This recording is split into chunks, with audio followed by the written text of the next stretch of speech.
ఇంకోసారి ఫోటో ఆ మార్ఫింగ్ చేసి జగన్మోహన్ రెడ్డి గారిని మార్ఫింగ్ చేసి ఆ ఫోటో పెట్టి ట్విట్టర్లో ఇష్టం వచ్చినట్టుగా వారు మాట్లాడుతున్నారు. అది మనోభావాలు దెబ్బతినే విధంగా జగన్మోహన్ రెడ్డి గారి మనోభావాలు కానీ మా మనోభావాలు కానీ దెబ్బతినే విధంగా జరుగుతున్నటువంటి ఈ చర్యల మీద తక్షణమే యాక్షన్ తీసుకోవాల్సినటువంటి బాధ్యత పోలీసు యంత్రాంగం మీద ఉన్నదని నేను నివసిస్తున్న ప్రాంతానికి చెందినటువంటి ఈ ప్రాంతానికి చెందినటువంటి పోలీస్ స్టేషన్లో కంప్లైంట్ ఇవ్వాలనేటువంటి ఉద్దేశంతో మేమందరం కలిసి రావడం జరిగిందని దాని మీద ఇందాక నేను చెప్పినట్టుగా ఈ మార్ఫింగ్ ఫోటో చూడండి, కలర్ లేదు మీరు, ఈ మార్ఫింగ్ ఫోటో చూడండి, జగన్మోహన్ రెడ్డి గారి మార్ఫింగ్ ఫోటో. ఇది మార్ఫింగ్ చేస్తే తప్పు లేదంట.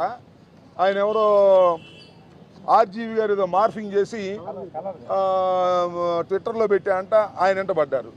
ఈ విధంగా తెలుగుదేశం వాళ్ళు మార్ఫింగ్ చేసి జగన్మోహన్ రెడ్డి గారి మీద ఏ విధమైనటువంటి పోస్టులు పెట్టినా కూడా చట్టం దాన్ని పట్టించుకోదు. కానీ వైసీపీ నాయకులు ఎప్పుడో సంవత్సరం క్రితం పెడితే, ఇది నిన్నగాక మొన్న పెట్టింది, నేను ఎప్పుడో చెప్పింది కాదు, ఇది నిన్నగాక మొన్న పెట్టింది ఈ పోస్టింగ్. అఫీషియల్గా వైఎస్ఆర్సీ తెలుగుదేశం పార్టీ అఫీషియల్గా ట్వీట్ చేసింది దీని మీద మీరు యాక్షన్ తీసుకోరు. What is this? ఎక్కడికి వెళ్తున్నాం మనం? కాబట్టి తక్షణమే ఇలాంటి అవమానకరమైనటువంటి పోస్టుల మీద యాక్షన్ తీసుకోమని మేము పోలీసు వారిని డిమాండ్ చేస్తున్నాం.